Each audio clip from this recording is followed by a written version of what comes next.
Usually when we talk about a coming-of-age story, there's this expectation of a really gentle, predictable arc. Right, like a neatly mapped out suburban highway. Exactly. You get your first crush, you go to a school dance, you get your heart broken, you graduate. It's just a straight line. And all the milestones are clearly marked with reflective signs, so you literally can't get lost. Yeah. But then you step into the world of surreal, like subversive erotica. And suddenly that pristine highway isn't just destroyed, it's a collapsing bridge over a chasm of psychological terror. It really is. It's a landscape of adolescence that is, frankly, just a nightmare. It is. So today we are taking a deep dive into excerpts from a book called Deep Inside Extreme Erotic Fantasies by Polly Frost. And to be clear for everyone listening, this is not a casual, soft-focus romance at all. Oh, absolutely not. Imagine taking a bitter pill of intense existential dread and hiding it inside a marshmallow of kinky, cheap horror schlock. That's a great way to put it. Yeah, imagine a cross between a Michael Crichton thriller, an episode of Buffy the Vampire Slayer, and like the darkest, most locked away corners of your own subconscious. Which I know sounds like a chaotic intersection of genres, but it's highly deliberate. The author is using extreme, boundary-pushing sexuality to map out very real human anxieties. The critical praise this book received when it dropped is actually fascinating because it gives you a sense of just how disorienting this material is. Oh, the reviews were wild. Right. Like, for instance, adult film legend Ron Jeremy actually wrote an endorsement for it. Wait, Ron Jeremy? Yeah, he claimed the book was, and I quote, difficult to read because the blood kept leaving his brain to give him an erection. Wow. Okay, then. I know. He added that if he ever tried to film these stories, he'd either go down as the world's greatest adult film director or he would literally end up in jail. I mean, that reaction, crude as it is, it highlights the exact tension Frost is playing with here. How so? Well, the stories elicit an undeniable physical reaction, but the scenarios are so taboo and legally hazardous that they push the reader into a state of panic. It's arousal mixed with intense peril. Yeah, and the literary world had a completely different yet equally intense read on it. Like Maxim Jakubowski compared it to the cerebral sci-fi of Forbidden Planet's id violently colliding with the creature from the Black Lagoon. That's a heavy comparison. It is. And Nerve.com called the writing Michael Crichton on ecstasy. They specifically pointed out that beneath the hypersexualized skin beats the true monster-hunting heart of Buffy the Vampire Slayer. Yeah, reviewers at the time called this Generation X erotica, which is a term I really want to linger on for a second. Yeah, what does it actually mean to categorize erotica by a specific generation's angst? So when you hear Generation X erotica, you're basically being signaled to expect a distinctly cynical, subversive edge. Right, so no happily ever afters. Exactly. This isn't about romantic fulfillment. It's born out of the cultural context of the 1990s and early 2000s. An era that was, characterized by a profound sense of alienation and corporatization. And that numbing, sanitized suburban sprawl. Generation X erotica uses these grotesque horror scenarios to completely shatter those sterile expectations of modern life. So it's essentially using the shock value of a monster or a demon to wake the reader up from suburban apathy. Precisely. I've been thinking of it like this. If you're living in a world that feels completely dead and emotionless, maybe the only way to feel anything real is to burn your hand on the stove.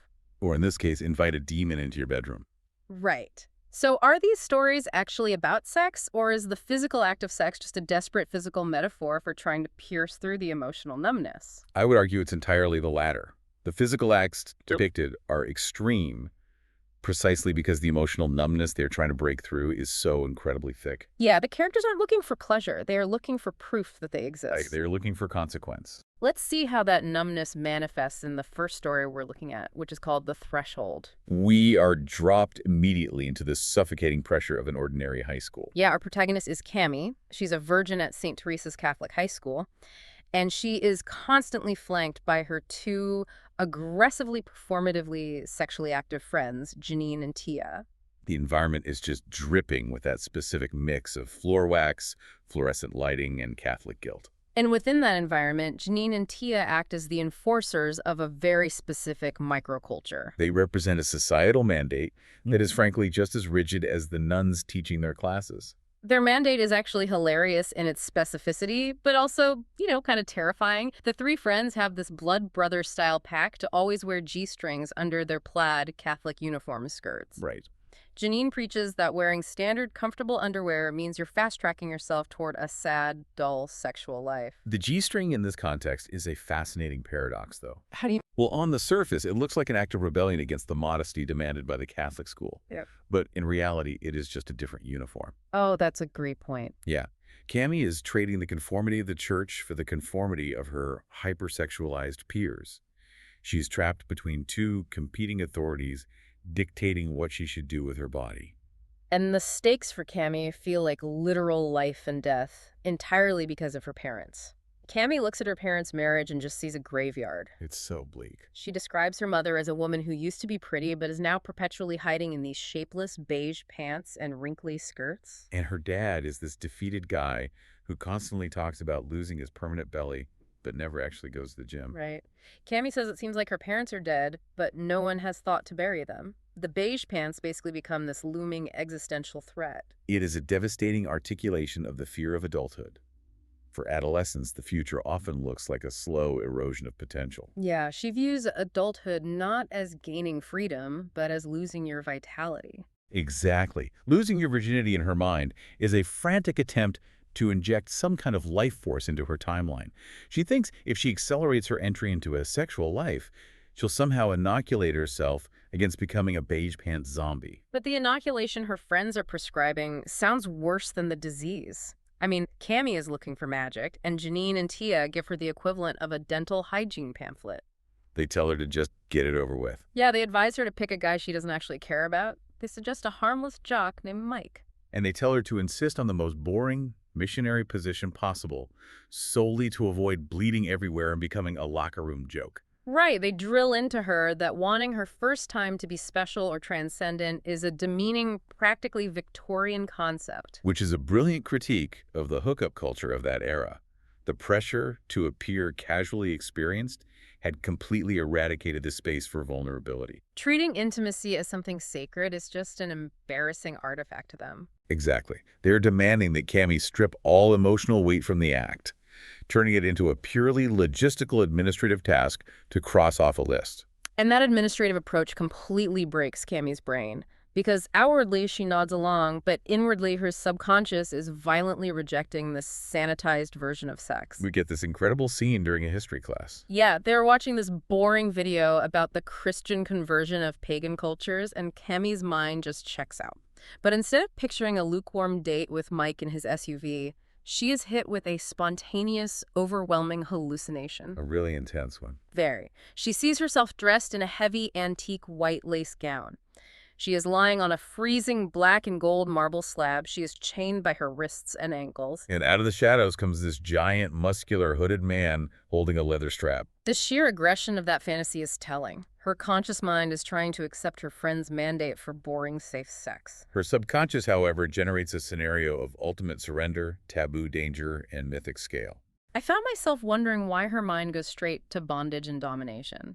Like, my read is that if the real world is demanding she be the pragmatic architect of her own boring deflowering, her fantasy provides an escape where she has zero control. Right. And the event is just forced upon her with terrifying, overwhelming power. That is a very astute psychological read. Mm-hmm. In the real world, the clumsy, passionless hookup feels like a spiritual death because it is so small. Yeah. The fantasy of being bound on a marble slab involves a different kind of death, a dramatic, operatic submission. Paradoxically, being overpowered by a mythic figure is the only scenario where Cami feels the event carries the immense earth-shattering weight she secretly believes it should have. Right into this volatile mix of anxiety and extreme fantasy walks the catalyst, Sarah Walker. Sarah is the bizarre new girl at St. Teresa's. She doesn't fit any known high school archetype. She speaks with this exotic, hard-to-place British accent. Instead of a backpack, she carries an unhip, plush, red velvet clutch purse. And in art class, while everyone else is making standard bowls, Sarah is sculpting these grotesque little humanoids out of clay. Yeah, figures with 3 eyes, bumpy skin, and twisted limbs. She is the literal embodiment of the other. In a highly categorized suburban ecosystem, Sarah is unclassifiable. Janine, the enforcer of the status quo, immediately writes Sarah off as trailer trash who is just putting on airs.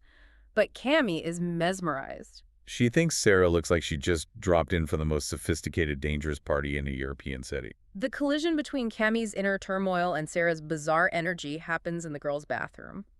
Cammie has retreated there because she is completely overwhelmed by her own dark fantasies of the hooded man. She's hiding in a stall, trying to frantically masturbate using a hair tie. Yeah, she is just a mess of sweat, shame, and panic. It is a moment of acute vulnerability. Cami is caught in a vice grip between the rigid purity rules of the Catholic nuns, the cynical transactional rules of her peers, and the terrifying, uncontrollable demands of her own body. And she is failing at all three. Completely. And then Sarah Walker walks in. But she doesn't mock Cammie. She doesn't judge her. She just opens that plush red velvet purse and pulls out a beautiful old-fashioned cloisonne jar. She taps a tiny bit of iridescent purple powder into Cami's hand. Frost describes it as looking like crushed lavender petals or the dust from a butterfly's wings. Sarah gently applies this powder to Cammie's eyelids as eyeshadow. And the effect is instantaneous. Cammie takes 3 deep breaths, her anxiety just evaporates, and she suddenly feels triumphantly beautiful. She feels mysterious and womanly. Consider the shift from the mundane to the magical here. The setting is a dingy, smelling of bleach high school bathroom. Right. But the intervention involves cloisonne jars, butterfly wing powder, and an almost ritualistic anointing. Sarah is offering Cami a completely different aesthetic and emotional elevation. She is introducing ritual back into a world that has totally discarded it. That ritual triggers a full-blown departure from reality when they return to art class. They walk in late, but instead of the teacher yelling at them, the entire class just stares at them in silent awe.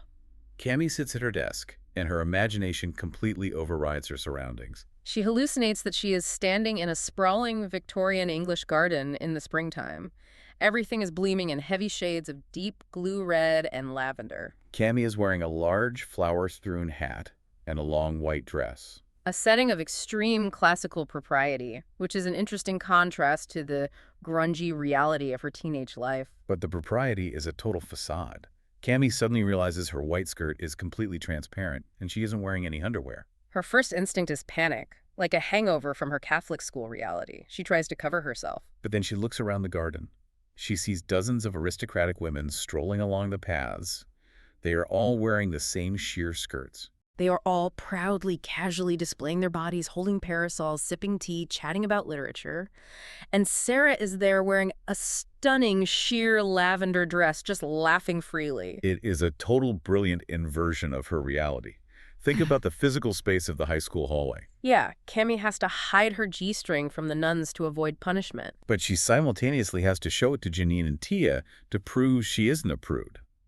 Her sexuality is a source of constant, exhausting surveillance. Oh, that's such a good point. In this Victorian garden, her exposure is elegant, proud, and entirely devoid of the male gaze or peer judgment. The sensory details escalate so quickly here, too. The flowers in this hallucinated garden smell exactly like Cami's own arousal. The very scent she was desperately trying to scrub off with cheap soap in the bathroom sink earlier. Here she breathes it in like expensive perfume. Then the hallucination gets deeply surreal. Sarah's little clay humanoids, those creepy three-eyed creatures from art class, come to life. They're serving the tea, they're playing croquet. And then they swarm Cami. They run under her sheer skirt, scurry up her legs, and she feels them actually entering her body. The narrator notes that Cami was always a bad masturbator. Yeah, someone who's strained and agonized, treating her body like a stubborn machine. But these little clay creatures cause all her muscles to relax. She melts into this effortless, sweeping pleasure. If we synthesize all these bizarre elements, Sarah represents a deeply seductive alternative to the strict, binary reality Cami inhabits. Sarah offers an erotic awakening that bypasses the clumsy, male-centric locker room joke reality entirely. In Sarah's magical realm, female arousal isn't a shameful secret, nor is it a performance for boys. It is an aristocratic, elevated state of being. And the clay creatures doing the work for her removes the anxiety of performance. Yes. I mean, I see the appeal. It sounds like a much better deal than the back of Mike's SUV. Definitely. But the hallucination doesn't stay peaceful. The sunlit garden fades out, and Cami suddenly imagines she is walking down a dark, narrow corridor swathed in the same red velvet as Sarah's purse. Sarah is leading her into a black candlelit chamber. In the center is that shiny marble slab from her history class daydream. Sarah pins Cami's arms down, parts her legs, and Cami feels the shock of cold metal chains. The intensity is so high that Cammy actually faints in the real world. She wakes up on the floor of the art class, staring up at the very mundane faces of the school priest and the art teacher. The jarring collision of the supernatural fantasy with the ultimate mundane authority figures is just a sharp reminder of the world Cammy is actually trapped in. The fantasy cannot sustain itself under the fluorescent lights. Right. And waking up completely shatters Cammy's nerve. She refuses to go to the nurse. She hides in an outdoor courtyard and realizes to her mounting horror that the purple eyeshadow Sarah put on her won't smear. It won't wash off. It's bonded to her. When Sarah inevitably finds her in the bathroom again, Cammy just snaps. She yells at Sarah, calling the eyeshadow evil, demanding she take it off. And Sarah just smiles. Yeah. Makes a tiny magical gesture with 2 fingers, and the makeup vanishes into thin air. Cammy tries to bolt, but Sarah physically blocks the door, locks them inside a bathroom stall, and reveals her actual motive. This is the pivot point. The narrative shifts from internal psychological dread into external, literal, supernatural horror. I have to push back on the framing of this scene, though, because as I was reading it, I couldn't decide if I was supposed to view Sarah as a mystical guide or a straight-up predator. Well, she corners Cammy and explains that her family doesn't really live in the local trailer park. Or rather, they only live there temporarily to blend in. She tells Cammy that her clan crossed a continent and a century specifically because they smelled Cammy's virginal essence. Sarah insists that this sacred blood is far too valuable to be wasted on an idiot jock like Mike. The terminology is the key to understanding Sarah's role here. Virginal essence. Sacred blood. By using deeply occult and almost religious language, Sarah is validating Cammy's secret desire for her first time to be mythic. Society is telling Cammy her virginity is a burden to be discarded. But Sarah is telling her it is a source of immense cosmic power. But she delivers that message with a weapon. I mean, Sarah backs Cammy against the stall wall, takes a slender, wicked-looking knife out of her velvet purse, and holds the blade directly against Cammy's throat. While holding the knife there, Sarah reaches under Cammy's uniform skirt. Yeah. She slips a finger past the mandatory G-string and touches Cammy so intimately that Cammy feels her knees give out. When Sarah withdraws her hand, her fingers are coated in menstrual blood. Cammy is mortified because she wasn't due for her period for another 3 weeks. But Sarah laughs, makes another magical gesture, and crystallizes the blood into a glowing, sparkling ruby jewel. She places this bloodstone on her own tongue like taking communion and issues an ultimatum. The ultimate divergence in the road. Yeah. Sarah says Cammy can choose to go through with her plan. She can have her hymen clumsily broken by a random schoolboy in a car, graduate, get a job, and face a totally ordinary life. Sarah specifically twists the knife by adding, "You will end up just like your parents." Ouch. Or Cammy can choose the alternative. Come to the trailer park tonight, step into the black chamber, be bathed in milky waters, dressed in white silk, and cross a completely different kind of threshold. The way Sarah weaponizes the fear of the beige pants is masterful psychological warfare. She knows exactly what Cammy is running from. But the threat of physical violence is still so present.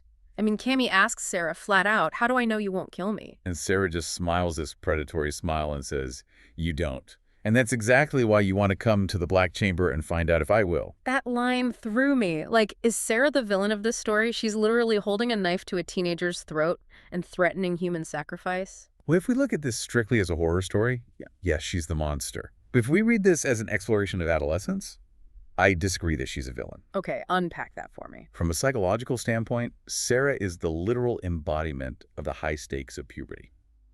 Adolescence feels like a matter of life and death. The threat of death in the Black Chamber is a metaphor for ego death. I need you to break down ego death in this context, because usually I associate that with psychedelics, not coming-of-age stories. So in the transition from childhood to adulthood, the child self has to fundamentally be destroyed to make room for the adult identity.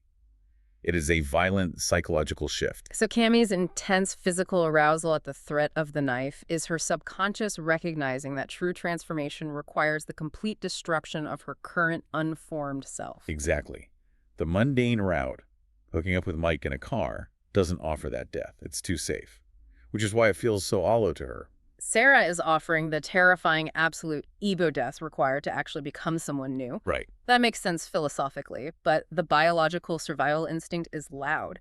Janine, her noxious friend, actually happens to be hiding in the next bathroom stall and overhears this entire exchange. This snaps Cammy back to reality. She realizes she is dealing with actual demons. She decides she has to thwart Sarah. Her logic is purely transactional. She needs to aggressively lose her virginity to Mike right away tonight. She figures once the sacred blood is gone, the spell will be broken, she'll be useless to the demons, and Sarah's family will leave her alone. She is quite literally fucking for survival. She looks over the precipice at the terrifying transcendence of the supernatural, and she recoils.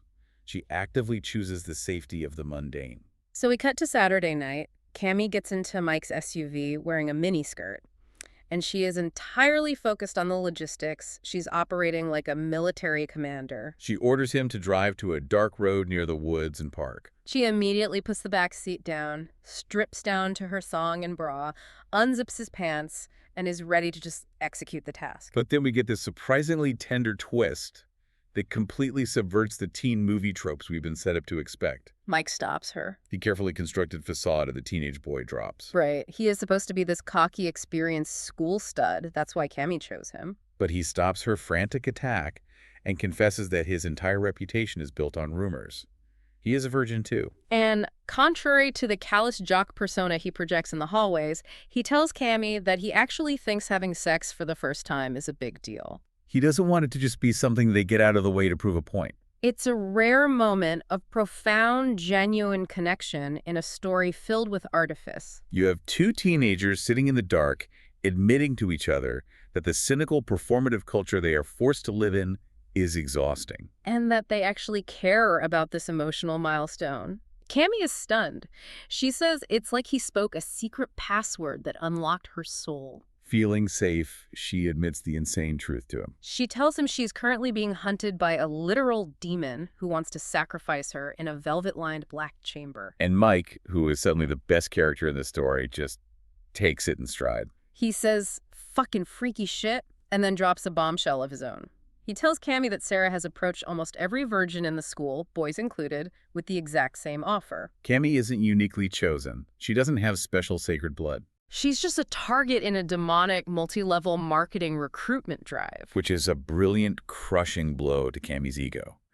The specialness Sarah offered, the idea that Cammy was a mythic figure chosen across centuries, was just another illusion. It was a sales pitch.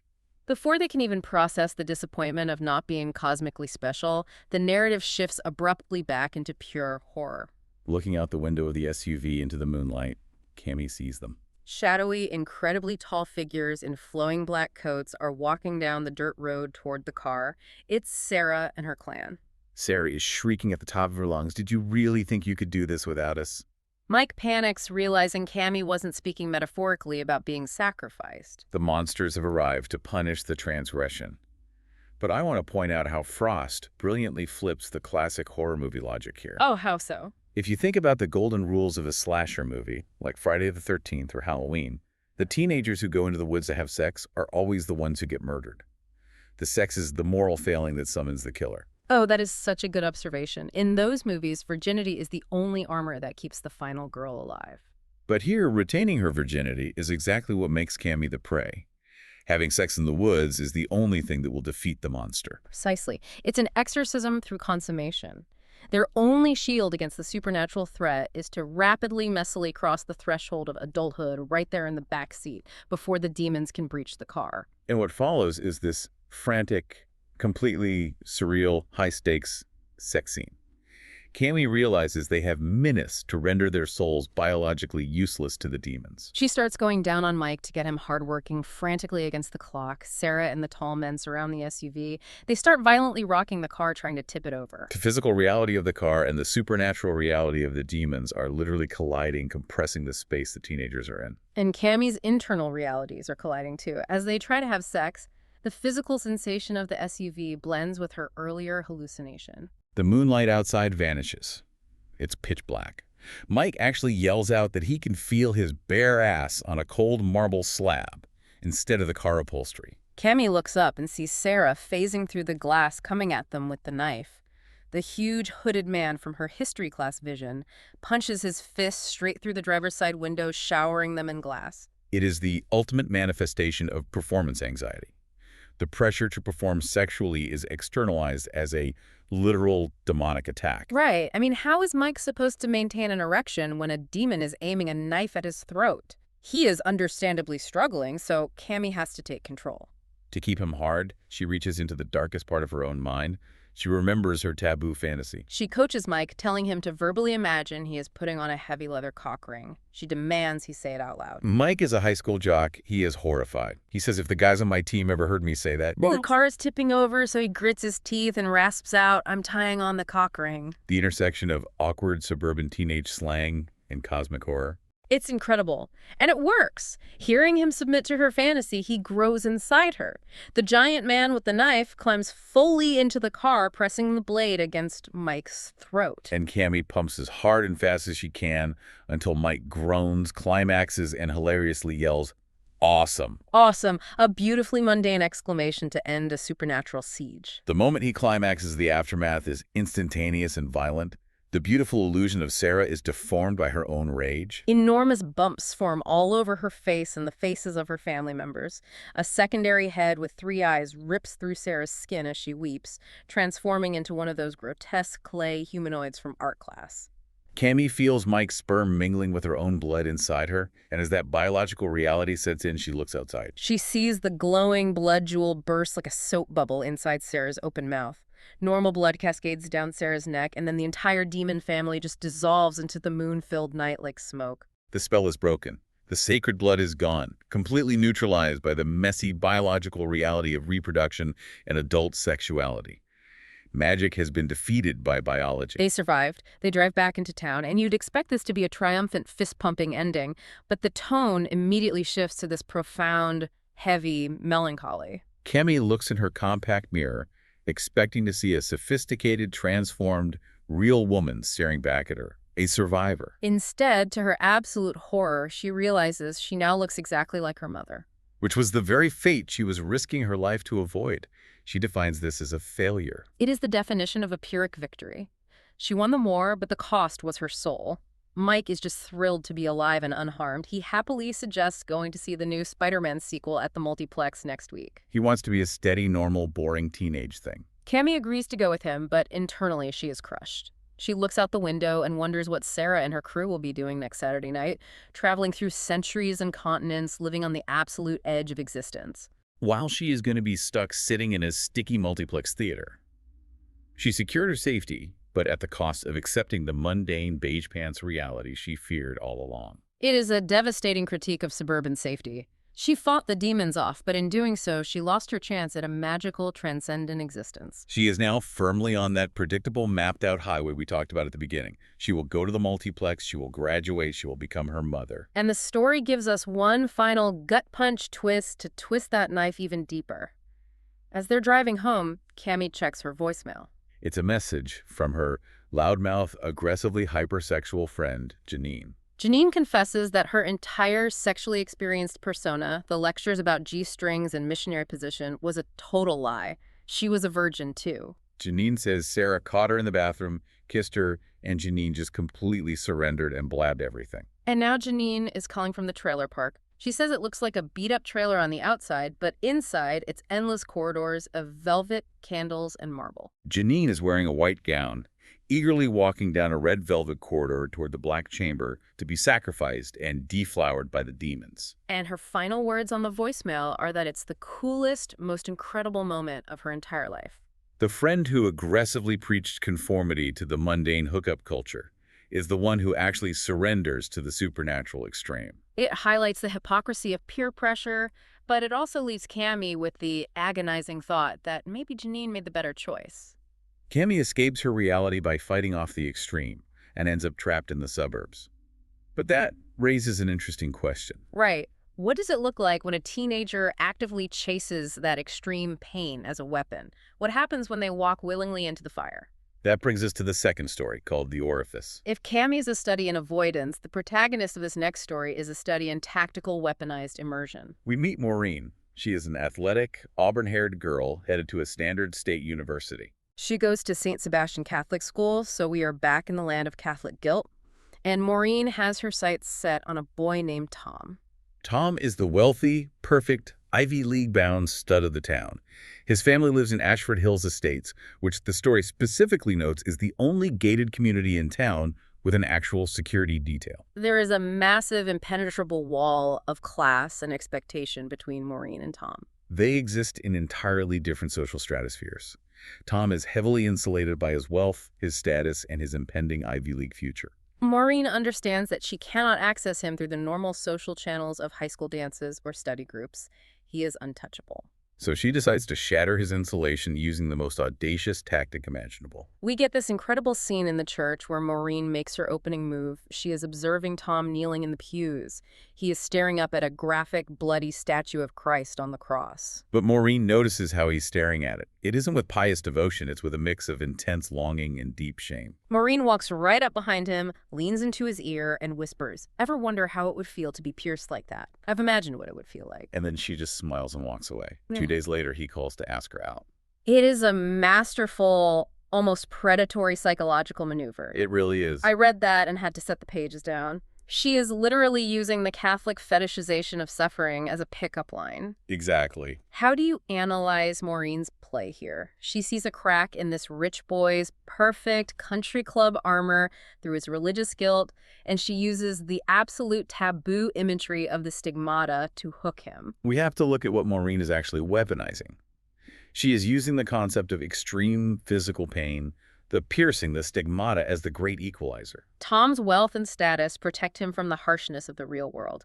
He lives behind literal security gates. He probably hasn't felt genuine physical or emotional jeopardy in his life. But pain is universal. Blood is universal. Which means his money can't protect him from it. Exactly. Maureen recognizes that Tom has a deeply repressed, shameful desire to feel something real, something that pierces his insulated bubble. By offering him pain wrapped in taboo sexuality, she is effectively dragging him down from his pedestal to a level where they are equals. She is promising to hurt him, and he finds that irresistible because he is so numb. And she controls the entire terms of their date based on that premise. Saturday night rolls around, and Tom, playing the safe suburban gentleman, suggests a boring movie and a soda date. Maureen immediately rejects it. She lightly challenges his masculinity, gets him to skip the multiplex, which remember was the symbol of Canny's defeat, and they go straight to a grungy, dimly lit bar. She matches him drink for drink, taking straight tequila shots while he's nervously sipping a beer. Then she gets him into his expensive car. They're making out heavily, he is entirely worked up and begging for more, and she issues a hard ultimatum. She tells him she will give him the ultimate oral sex, but only if they go into the grungy tattoo and piercing parlor a few doors down and get pierced together right now. She is engaged in a sustained campaign of dislocation. She constantly moves him out of his comfort zones, the movie theater, his car, and into environments where she holds the power, and he is off balance. Let's talk about this parlor, because it acts as the battleground for this class warfare. They walk in, and Maureen has this epiphany. She realizes this grungy shop is the actual church she has always wanted to worship in. The owner is this tall, commanding, beautiful, Amazon-like woman. The shop itself is grimy. It smells like antiseptic and sweat. It has rusty chains and leather sex toys hanging on the walls. The clientele is a mix of college kids giggling nervously, a lesbian couple arguing over types of piercings, and an older gay couple discussing leather bondage gear. It is the absolute antithesis of the Ashford Hills Estates Country Club. It is a subterranean underworld where the social currency of his Ivy League acceptance letter is utterly worthless. And the act of piercing itself is a brilliant study in how they handle vulnerability. They decide to get their nipples pierced. Tom gets his left, Maureen gets her right. The Amazon piercer, seeing how tense Tom is, offers him a bottle of cheap whiskey to numb the pain. Tom takes it immediately, drinking heavily. He has to take off his shirt, and the gay couple in the shop simply stop talking and openly watch him. They are appraising his body, which makes Tom incredibly nervous, stripping him of his assumed dominance, but the text notes it also makes him slightly aroused. When the needle actually goes through Tom's nipple, his facade breaks. He winces, he gasps. He clearly struggles with the pain. His Ivy League armor cannot deflect a sterile needle. He requires the anesthesia of the whiskey to cope with the reality of his physical body. But Maureen's reaction is the complete opposite. When the Amazon offers her the whiskey, Maureen refuses. She tells the piercer, I want the pain. She unhooks her black bra in full view of the strangers in the shop, tossing it casually to Tom, who is clutching it like a lifeline. She sits down, making intense, defiant eye contact with Tom. When the Amazon pinches her nipple and drives the heavy needle through, Maureen doesn't cry out. She gasps, she breaks out in a sweat, but she feels this incredible surging rush of pride. The power dynamic has completely inverted. In the brightly lit real world of the high school hallways, Tom holds all the social power. But in this shadowy underworld, Maureen has established total dominance. Frost writes a very specific detail here. When Tom watches the silver needle go through Maureen's flesh, he looks at her with the exact same rapturous, submissive worship he had for the statue of Christ in the church. She became the idol. Maureen has successfully punctured his universe. She proves she is stronger, braver, and more authentic than him. But the story doesn't end with a simple psychological victory. It rockets into a surreal sci-fi climax that rivals Cammie's hallucinations. While Tom is distracted in the background, and by distracted I mean he has fully surrendered his rigid, straight-laced persona and is happily making out with the gay couple who are unzipping his pants. Maureen achieves a transcendent state with the Amazon piercer. In Maureen's case, the pain doesn't ground her in reality. It acts as a launch pad to escape it entirely. Maureen leans up and kisses the Amazon. As their tongues meet, Maureen tastes her own blood in the woman's mouth. When they pull back, Maureen sees a long silver needle physically retract into the Amazon's mouth like part of her anatomy. The Amazon raises her hands, and Maureen sees that instead of human fingernails, she has long surgical steel piercing instruments extending from her fingertips. The grungy realism of the shop dissolves, replaced by cosmic surrealism. Reality breaks entirely. Maureen is no longer in a strip mall parlor. She is suddenly lying naked on a pristine white bunk bed. The Amazon is hovering over her rapidly and ecstatically, piercing her all over her body, her neck, her stomach, her thighs. The pain is blinding, but euphoric. And then Maureen turns her head. She looks out a small window next to the bed and realizes it's a portal window on a spacecraft. She looks out into the infinite blackness of space and sees the Earth floating far below her, exactly where the moon should be. In the zero-gravity environment, she realizes she is physically hovering above her own ecstatic screams. If we compare this to the end of Cammie's story, the contrast is staggering. Cammie rejected the pain, rejected the supernatural, and fought for her life only to find herself trapped by the gravitational pull of the suburbs. Maureen, however, fully surrendered to the pain, the blood, and the taboo. By leaning into the absolute extreme, she literally achieves escape velocity. She blasts off into space, entirely severing herself from the rigid class boundaries, the Catholic guilt, and the social gravity of her earthly life. It's an astonishing visual. She literally leaves the planet to escape her social class. And then just as abruptly as it started, the hallucination snaps shut. She returns to her body. They are back in the grungy shop. The piercing is finished. The Amazon is just a woman, again wiping away a drop of blood. And she simply looks at Maureen and Tom and says, "You both handled that very well." An understatement of cosmic proportions, considering what just transpired in Maureen's mind. It really makes you rethink the function of these extreme scenarios. Yeah. We started this deep dive talking about the mapped-out highway of adolescence. What these stories show us, through demon blood rituals, magical Victorian gardens, and cosmic needleplay, is that the highway is a trap. These are incredibly relatable stories about teenagers trying to figure out who they are, who actually holds the power in their lives, and how much pain they are willing to endure to avoid a life of numb, beige conformity. They are using the extreme margins of human experience as metaphors for the very real, very painful process of finding an authentic identity in a society that aggressively demands you conform. I think my biggest takeaway is how these stories force us to reevaluate what we should be afraid of, and I know you had a final thought on that exact concept. We are conditioned by culture, by movies, by parents, by schools, to believe that monsters, pain, and the unknown are the things we should naturally run away from. We are taught to stay on the brightly lit path. But based on the psychological truths buried in these sources, we might have our fears backward. What if the real horror isn't the demon holding the knife in the dark or the Amazon wielding the needles? What if the absolute most terrifying thing in the universe is just ending up exactly like your parents? That is a chilling thought, and I am going to be thinking about beige pants as an instrument of terror for a long time. Thank you for taking this bizarre journey with us. Keep questioning the rules of the world around you. Keep looking for the deep psychological metaphors hiding inside the things that scare you. And remember, sometimes to truly understand the reality you live in, you have to look deep inside the fantasy.